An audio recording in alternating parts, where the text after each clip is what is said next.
Hi everyone! In today's video, I'll show you how to make real tempered chocolate from scratch. And by tempered, I mean chocolate that looks shiny, is smooth, has a firm snap, and doesn't melt at room temperature.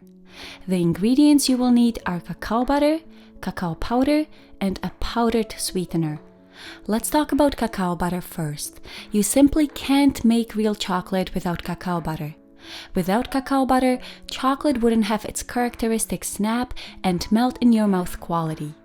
Cacao butter also contracts upon setting, making it possible for chocolate to pop out of polycarbonate molds. The next ingredients are cacao powder or cocoa powder and a powdered sweetener.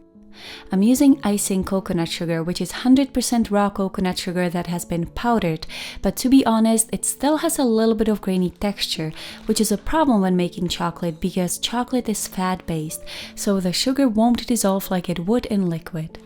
The good news is that you can use any powdered sweetener you like, be it coconut sugar or raw cane sugar, or if you'd like to make this chocolate keto friendly, a low-carb sweetener. The most important thing is that the sweetener is powdered. As far as liquid sweeteners go, they are an absolute no because they would seize up the chocolate. If you're wondering about extracts, such as stevia or monk fruit, I write about them in a blog post that goes together with this video. I'll link to it in the description box below. Now that all the ingredients are in a saucepan, you can also use a stainless steel bowl. Use a double boiler to slowly melt the cacao butter. Allow the cacao butter to melt slightly before stirring the cacao powder and coconut sugar in. If you start stirring right away, the whole mixture will just clump up and potentially burn.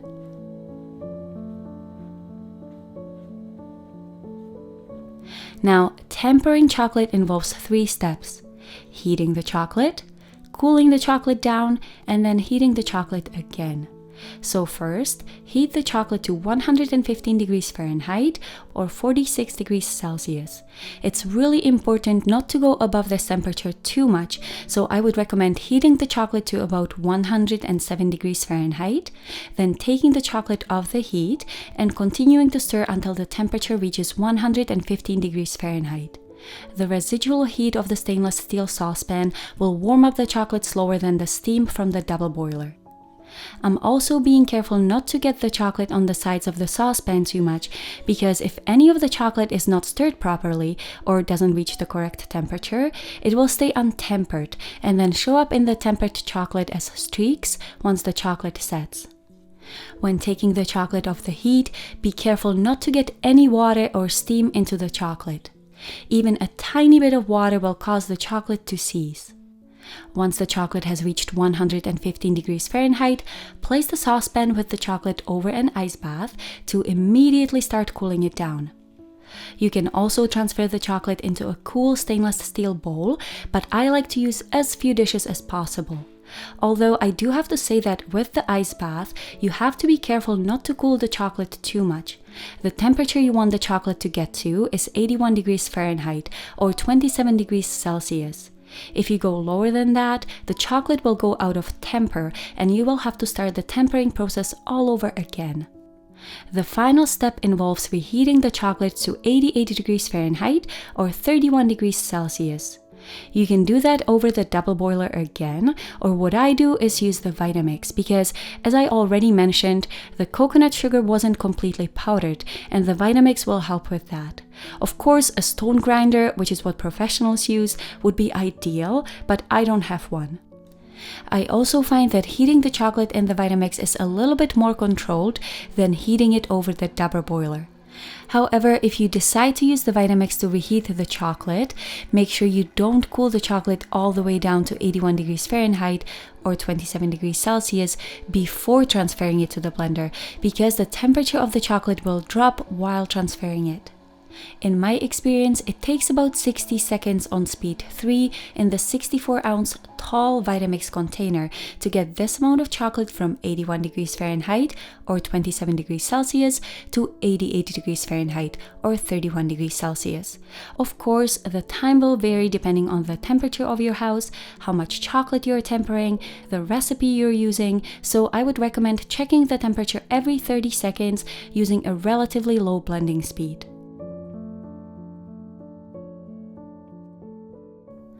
Once the chocolate is in temper, it's ready to be used.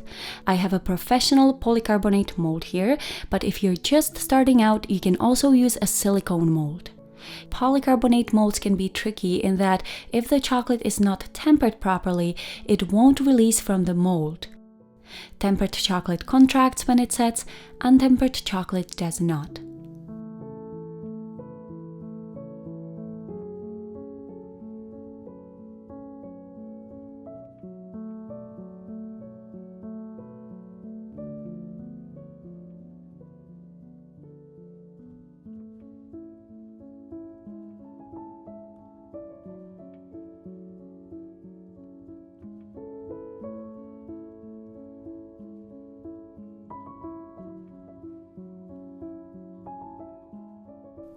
Keep the mold on a flat, cool surface and allow the chocolate to harden before releasing it from the mold.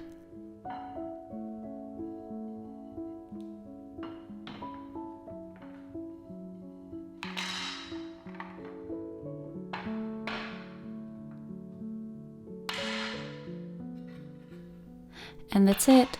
Shiny and smooth, tempered chocolate. Dark chocolate is one of my favorite recipes because I absolutely love dark chocolate. And there's just something special about making chocolate entirely from scratch. So what do you think? I think it's very visually appealing, very shiny. So that makes it interesting. The flavor is there. That's 68.5% dark chocolate flavor. The consistency is different than store-bought chocolate though. It's got snap to it, but it's not as smooth once it melts. It's because it's not stone ground. Yeah. So it's still smooth, but there's something smoother about like a chocolate bar. You can detect the coconut sugar. That's what you're noticing. That's what I'm noticing. So flavor's there. Texture's good.